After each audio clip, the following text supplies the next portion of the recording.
آيات من القرآن الكريم. أعوذ بالله من الشيطان الرجيم. بسم الله الرحمن الرحيم. ألم تر إلى الذين أوتوا نصيبا من الكتاب يدعون إلى كتاب الله ليحكم بينهم ثم يتولى فريق منهم وهم معرضون ذلك بأنهم قالوا لن تمسنا النار إلا أياما معدودات وغرهم في دينهم ما كانوا يفترون فكيف إذا جمعناهم ليوم لا ريب فيه ووفيت كل نفس ما كسبت وهم لا يظلمون قل اللهم مالك الملك تؤتي الملك من تشاء قل اللهم مالك الملك تؤتي الملك من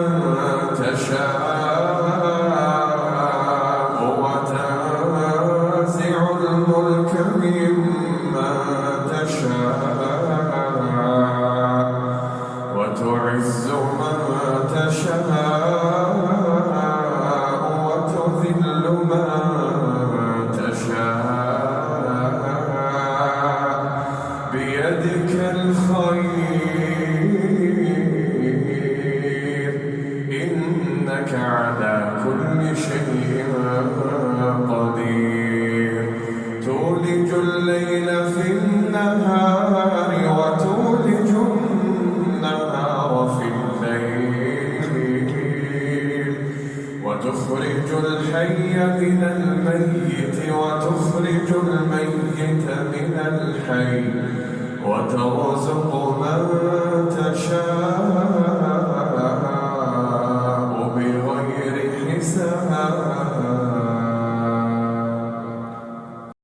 لا يتخذ المؤمنون الكافرين أولياء من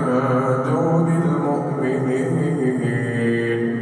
ومن يفعل ذلك فليس من الله في شيء إلا أن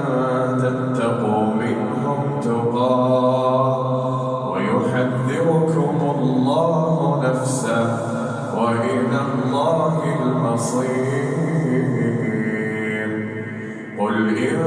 تخفوا ما في صدوركم أو تبدوه يعلمه الله قل إن تخفوا ما في صدوركم أو تبدوه يعلمه الله ويعلم ما في السماوات وما في الأرض والله على كل شيء قدير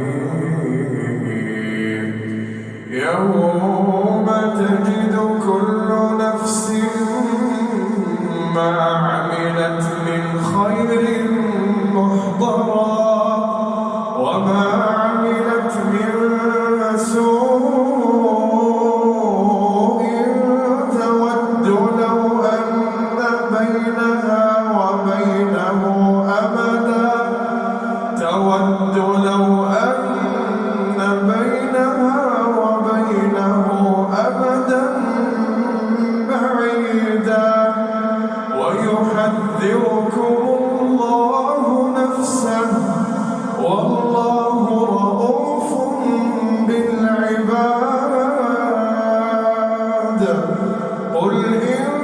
كنتم تحبون الله فاتبعوني يحببكم الله